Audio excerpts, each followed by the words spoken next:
গেল বছর ভারত মাতিয়ে গিয়েছিলেন আর্জেন্টাইন মহাতারকা লিওনেল মেসি। আর এবার ভারতে আসছে পুরো ব্রাজিল দল। দক্ষিণ এশিয়ার ফুটবল প্রেমীদের জন্য এর চেয়ে বড় সারপ্রাইজ আর কি বা হতে পারে। আগামী ফিফা উইন্ডোতে সিটি অফ জয় কলকাতা মাতাতে আসছে 5 বারের বিশ্ব চ্যাম্পিয়নরা। আগামী 3 অক্টোবর কলকাতার সল্টলেকের যুব ভারতী স্টেডিয়ামে প্রীতি ম্যাচে প্রথমবারের মতো ভারতের মুখোমুখি হবে নীল হলুদ সাম্বার ধারক ব্রাজিল। আনুষ্ঠানিকভাবে এই ম্যাচের ঘোষণা দিয়েছে অল ইন্ডিয়া ফুটবল ফেডারেশন এবং ব্রাজিলিয়ান ফুটবল ফেডারেশন। 1992 সালে ফিফা র্যাঙ্কিং চালু হওয়ার পর এই প্রথম বিশ্বের শীর্ষ সারির এমন একটি দলের বিপক্ষে খেলবে ভারত। বর্তমানে ফিফা র্যাঙ্কিংয়ে 5ম স্থানে আছে সেলেসাওরা।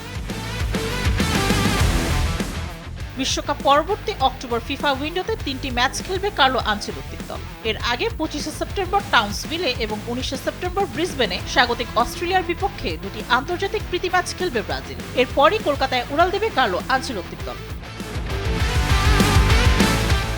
বিশ্বকাপ চলাকালীন এশিয়া জুড়ে ভারতে ব্রাজিল সমর্থকদের বিপুল উপস্থিতি নজর কাড়ে সিবিএফের। হলুদ সবুজ জার্সিতে সেজে ওঠা কলকাতার ছবি সামাজিক যোগাযোগ মাধ্যমে ভাইরাল হওয়ার পর থেকেই দেশটিকে নিয়ে আগ্রহ বাড়তে থাকে ব্রাজিলিয়ান ফুটবল ফেডারেশনের।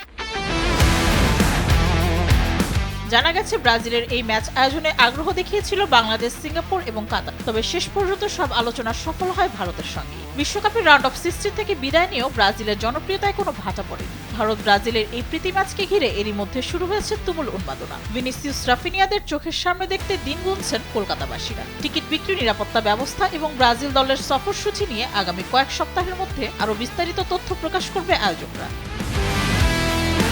মেহজাবিন হোসেন, স্পোর্টস ডেস্ক, দেশ টিভি।